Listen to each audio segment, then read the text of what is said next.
Hello, my name's Dante Ross. I'm sitting here with Cool Bob Love, aka my main man for 20 plus years. This is my man Bobbito Garcia. We're sitting here in front of the spot where he actually copped his first pair of Royal Flashes way back in the day. And we're sitting here in Spanish Harlem. Spanish Harlem, aka El Barrio. Aka El Barrio. This newest project, the Pro Ked Royal Flash, aka the add-on. Like Kenny says, this is it. You see El Barrio right there, NYC. When I designed the shoe with Pro Keds, it originally came out in 1979. This is the 30th anniversary in 2009. They approached me to bring it back out, and you know, I felt like I had to pay homage to El Barrio because the first place I saw the Pro Ked Royal Flash was here in El Barrio, and the first place I bought a pair was here on this very block, 116th between Park and Lex. This is like the epicenter, the cultural stamp for the Puerto Rican diaspora worldwide. Here is where Tito Puente, you know, grew up, and Mango Santa Maria, and you know, mad cats that made Latin music, you know, what it was globally. On this block, they used to have mad sneaker stores. But you know, I caught my little Royal Flashes here for 15 balls back in the day. It was just a little spot in Spanish Harlem that just happened to have some ill Pro Keds one day. 1979 for the first year it came out. Pa'lante, siempre pa'lante is, you know, it's like a catchphrase for positive Puerto Ricans to say, like, you know, let's move forward.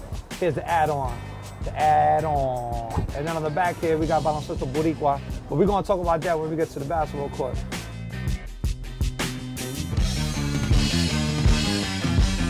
Right now we're in the White Park in Spanish Harlem, 160 between Lexington.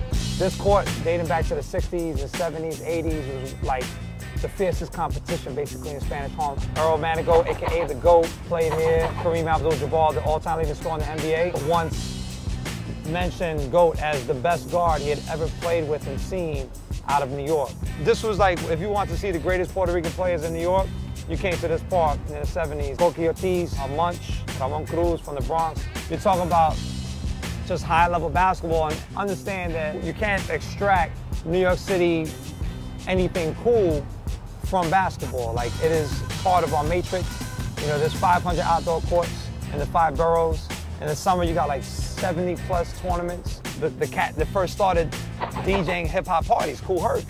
I mean, he played ball. He got his nickname on the basketball court. You know, and if you look back at the early parts of hip-hop, when it was developing, like the Park Jam, where was the Park Jam? It was in a basketball court. Again, like, you know, designing the Pro Ked Royal Flash, you know, and paying homage to El Barrio, I felt like this park was like in my mind as I was designing the shoe. If you look at the flavors that I did, you know, the Army Jacket Green, the Burgundy, the Ox Blood. Back in the day, like, they were all like very much like rich, like earth tones. Particularly, you know, the sneakers coming out in the fall. Think of the autumn, you know, playing ball outdoors, getting cold outside, but you're still in the park. A lot of cats wore the tournament shirts as like a badge of honor. Especially if you show up to a spot that people don't really know you. You gotta wear something that shows like, yo, like I'm official. You know, I'm not gonna wear a Knicks jersey that anybody could wear. Pick me up if I ask you for Knicks. You know, I'm not wearing my brother's t-shirt. When he talks about guys who had tourney shirts, I wasn't that guy. In the early 70s, Pro Keds was very smart. They grabbed Kareem Abdul-Jabbar, who had just won like 3 championships, NCAA with UCLA, broke like every scoring record, and you know, was like the first 4-time All-City player at Powell Memorial. And then, you know, he goes to the pros. In the same year, they grabbed Pistol Pete, who was, you know, offered to play for the Harlem Globetrotters, decides to play for the Atlanta Hawks, you know, crazy, ill-handled passing.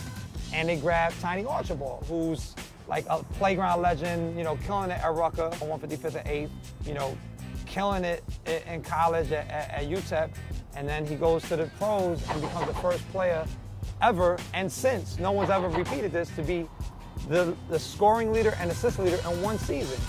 If you talk about New York City playground basketball culture, hip-hop culture, street culture, you can't extract Pro Keds from that existence in the 70s, just hand in hand. It was the component, it was the shoe that represented New York.